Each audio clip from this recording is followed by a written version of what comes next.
Selamat hari Minggu teman-teman. Kita akan masuk dalam renungan remaja di hari Minggu ini. Sebelum kita membaca dan merenungkan firman Tuhan, mari kita berdoa. Tuhan yang baik, kami mau bersama-sama membaca dan merenungkan firman-Mu. Ajar kami di masa muda kami supaya kami mampu untuk menyadari karya dan pertolongan Tuhan dalam kehidupan kami. Dan kami siap menjadi saksi-saksi Tuhan. Dan biarlah kami tidak direndahkan karena kami muda, tetapi justru dalam masa muda ini kami menjadi berkat dan teladan bagi orang lain. Di dalam nama-Mu kami berdoa. Amin.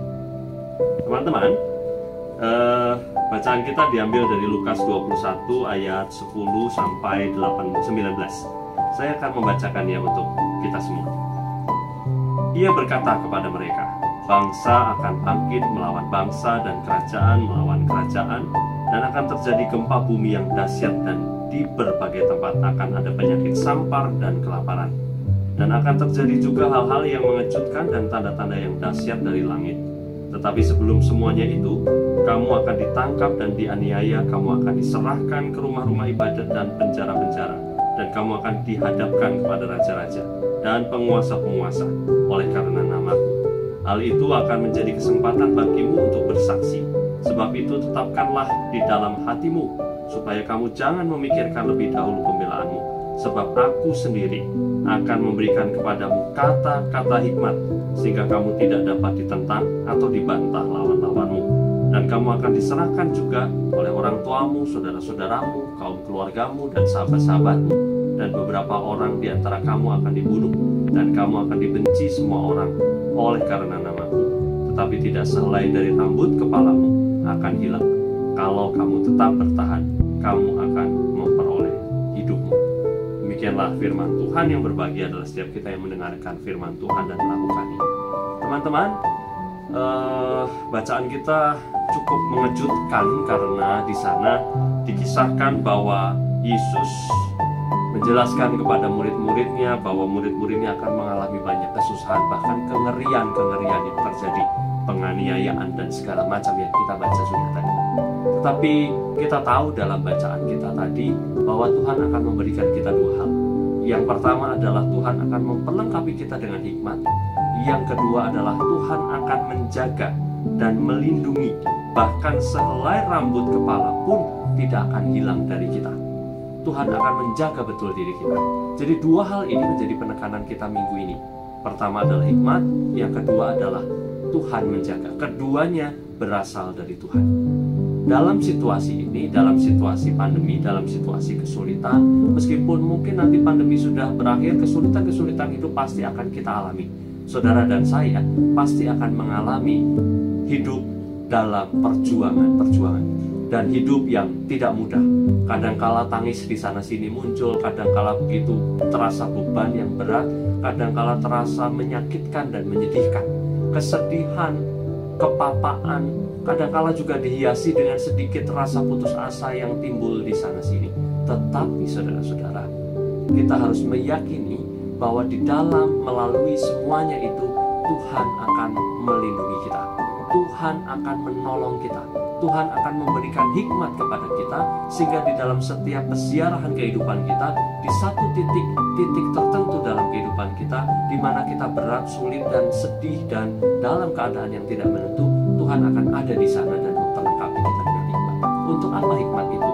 Hikmat itu akan berseru-seru. Kalau Amsal mengatakan hikmat itu diibaratkan seperti seorang yang berseru-seru, akan mengingatkan kita untuk kita bisa merasakan, kita bisa memikirkan, kita bisa mengambil keputusan yang terbaik di tengah-tengah segala kesulitan hidup kita.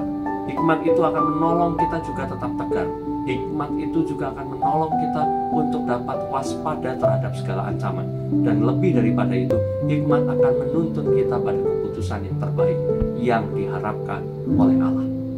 Maka dari itu teman-teman, belajarlah. Yang pertama adalah untuk mendengarkan hikmat dari Tuhan, mendengarkan seru hikmat dari Tuhan, supaya kita mampu mengolah kejadian kehidupan kita. Kita tidak jadi mudah lelah karena kita dibekali dengan hikmat. Kalau kita mampu untuk menyerap hikmat itu, kita mampu untuk menghidupi hikmat itu dan dituntun oleh hikmat itu sendiri, maka kita akan mampu dalam segala suasana untuk menyelesaikan persoalan-persoalan hidup kita. Lalu kemudian keyakinan bahwa Tuhan akan memelihara akan membuat kita strong, kuat, membuat kita mampu bertahan dalam keadaan apapun.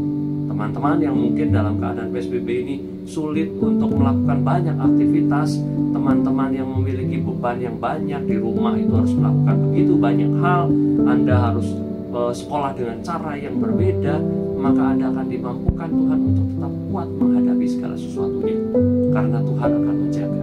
Keyakinan iman bahwa Tuhan akan menolong itu membuat kita tenang, dan ketika kita tenang dicampur dengan hikmat, itu akan membuat kita mampu menjalani keadaan apapun dengan sukacita. Dan di dalam ayat yang kita baca, kita akan mampu lebih dari sekedar bertahan, tetapi kita akan mampu untuk bersaksi. Kita akan mampu untuk memberikan diri kita bahkan untuk orang lain. Kita tidak akan memikirkan diri kita sendiri, tetapi kita akan ditolong Tuhan bahkan dengan hikmat dan kekuatan iman kepada pemeliharaan Tuhan itu, untuk kita mampu memberkati orang-orang yang lain. Kita akan menyaksikan hikmat itu, kita akan menyaksikan kekuatan Tuhan dalam perilaku tutur kata kita. Jadi kunci keyakinan iman di dalam keadaan sulit, kunci kemampuan untuk bersaksi adalah dua hal tadi: bersandar pada hikmat Tuhan dan yakin akan kekuatan Tuhan yang menyertai kita. Begitu banyak orang yang depresi, yang berujung pada mencelakai dirinya sendiri. Itu karena apa? Karena ia merasa jalannya sudah semuanya terputus. Ia merasa tidak ada lagi yang bisa menolongnya. Tapi ayat Alkitab ini mengatakan bahwa Tuhan memberi pertolongan, bahwa Tuhan memberikan kekuatan. Lebih daripada itu, Tuhan memampukan kita untuk bisa memiliki damai sejahtera di segala keadaan. Belajarlah untuk dua hal itu tadi, hikmat dan iman pada kekuatan Tuhan, maka dengan itu Anda akan melalui hari Anda dengan sukacita.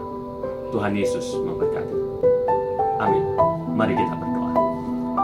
Tuhan yang baik, kami mau bersama-sama menyandarkan diri pada kekuatan Tuhan dan menyerahkan diri pada tuntunan hikmat Tuhan, supaya kami mampu untuk tetap merasakan sukacita dan damai sejahtera dalam masa-masa pandemi ini. Bahkan lebih dari itu, kami akan dituntut untuk menjadi berkat dan menjadi saksi bagi banyak orang. Biarlah kami di masa muda kami memiliki iman yang kokoh, memiliki hikmat yang kuat, sehingga kami mampu untuk memancarkan cahaya Tuhan dalam kehidupan kami. Inilah doa kami ya Tuhan, berkati kami semua, berkati keluarga kami dengan hikmat dan kekuatan-Mu.